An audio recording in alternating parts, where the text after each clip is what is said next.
नमस्कार, सी न्यूज भारत में आप सभी का स्वागत है। झांसी में आजाद समाज पार्टी काशीराम द्वारा आयोजित प्रबुद्ध जन सम्मेलन कार्यक्रम में मुख्य अतिथि के रूप में सम्मिलित होने नगीना लोकसभा सांसद चंद्रशेखर आजाद पहुंचे, जहां उन्होंने पत्रकारों से बात करते हुए कहा कि सम्मेलन करते हुए उन्होंने उत्तर प्रदेश विधानसभा 2027 की तैयारियां शुरू कर दी हैं और पंचायत चुनाव उनकी पार्टी अपने बलबूते लड़ेगी। उन्होंने कहा, बहन जी हमारी बड़ी नेता हैं, मैं उनका सम्मान करता हूं, पर उनके द्वारा महापुरुषों का आंदोलन आगे नहीं बढ़ पा रहा है। लगातार चुनाव लड़ने पर भी उन्हें सफलता नहीं मिल पा रही है। लोगों का विश्वास आजाद समाज पार्टी की तरफ बढ़ रहा है।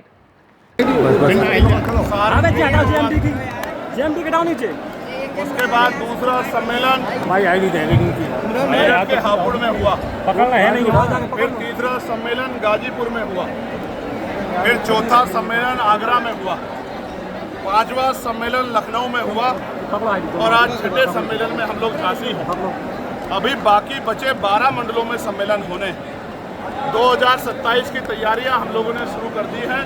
त्रिस्तरीय पंचायत चुनाव में आजाद समाज पार्टी अपने बलबूते मजबूती से लड़ेगी और ग्रामीण क्षेत्रों तक उनके मुद्दे को जानने के लिए और अपना नेतृत्व निर्माण के लिए, भाईचारा निर्माण के लिए कमजोर वर्गों में SC, ST, OBC और माइनॉरिटी के लोगों में भाईचारा निर्माण के लिए हमारी बूथ कमेटियां, सेक्टर कमेटियां, विधानसभा कमेटियां, भाईचारा कमेटियां लगातार संघर्ष कर रही हैं। मेरा भरोसा है आने वाले त्रिस्तरीय पंचायत चुनाव में आजाद समाज पार्टी उत्तर प्रदेश की सभी बड़ी पार्टियों के साथ खड़ी होगी और मैं ये कह सकता हूँ कि हो सकता है, क्योंकि ग्रामीण क्षेत्रों में बहुजन समाज का वोट ज्यादा है, वंचित समाज का वोट ज्यादा, तो हो सकता है सबसे बड़ी पार्टी उत्तर प्रदेश की बनकर निकले। और मेरा विश्वास है जिस तरह से मंडल में समीक्षा कार्यक्रम चल रहे हैं और हमारे द्वारा प्रभु जन सम्मेलन हो रहे हैं, एक बहुत मजबूत विकल्प आजाद समाज पार्टी बनेगी। आकाश नीचे करवाई यार। जो सत्ता में है उन्हीं से चुनौती है। मंडल में 4, 3, 7 और 2 9 सीटें हैं और जहाँ तक मैं समझता हूँ इन पर बड़ा कब्जा भारतीय जनता पार्टी का। तो पिछले चुनाव से हमें सीख मिली है कि कोई दूसरी पार्टी इनको हरा नहीं पाई है। तो आजाद समाज पार्टी मजबूती से अपनी जड़ों को मजबूत करेगी, बहुजन समाज में भाईचारा पैदा करेगी और जो सत्ता में दल है उसको हराने का काम करेगी। देखिए बहन जी हमारी बड़ी नेता हैं, मैं उनका सम्मान करता हूं, लेकिन आप ये भी देख रहे हैं उनके द्वारा महापुरुषों का आंदोलन आगे नहीं बढ़ पा रहा है। लगातार चुनाव वो लड़ रहे हैं, लोकसभा का चुनाव भी लड़ा, विधानसभा के चुनाव भी लड़े, लेकिन सफलता नहीं मिल रही है। लोगों का विश्वास आजाद समाज पार्टी की तरफ बढ़ रहा है। आजाद समाज पार्टी के युवा साथी ना दिन देखते, ना रात देखते, ना धूप देखते, ना आंधी देखते, ना तूफान देखते, ना भूखे प्यासा पेट देखते, लगातार संघर्ष करते हैं। पुलिस से पहले जाके गरीबों को न्याय दिलाने का काम करते हैं, उनकी आवाज़ उठाने का काम करते हैं, उनके लिए लड़ने का काम करते हैं, तमाम तरह के अन्याय, जुल्म, आरोप सहते हैं। इसलिए समाज भी ये देख रहा है कि जो हमारे लिए लड़ रहा है उसी को ताकत दे। आजाद जी, क्या अखिलेश यादव के साथ इस बार आप चुनाव में जाएंगे?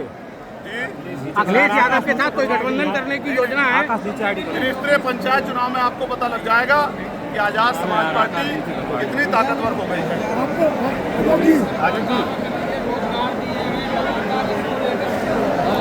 योगी सरकार रोजगार के नाम पे झूठ बोल रही है।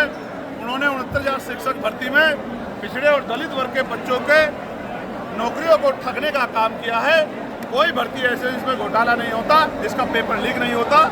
इस सरकार ने तो दलित पिछड़ों का जीना जो है वो उनका इतना बुरा हाल कर दिया है कि वो इंतजार देख रहे हैं कि 27 का चुनाव 26 में हो जाए।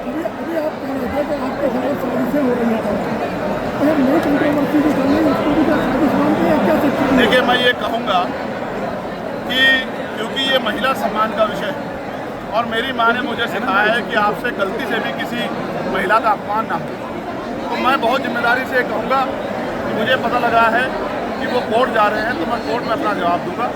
बाकी मैं कोशिश करूंगा कि मेरी वजह से किसी का दिल ना दुखे, मैं सभी को का सम्मान करते आगे बढ़ूंगा।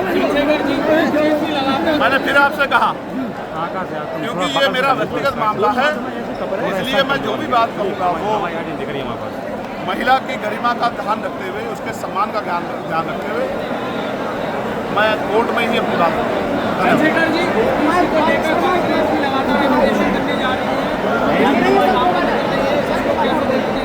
नहीं, मैं फिर आपसे कह दूं, उन पे बहुत लंबे समय सरकार रही है। ओबीसी को जातिगत जनगणना नहीं कराई और 52% ओबीसी को 52% आरक्षण उन्होंने नहीं दिया और ओबीसी आयोग उन्होंने नहीं बनाया और मंडल कमीशन की सिफारिशें उन्होंने लागू नहीं करी। तो आप सोचो क्या है, कतली करनी देखनी चाहिए।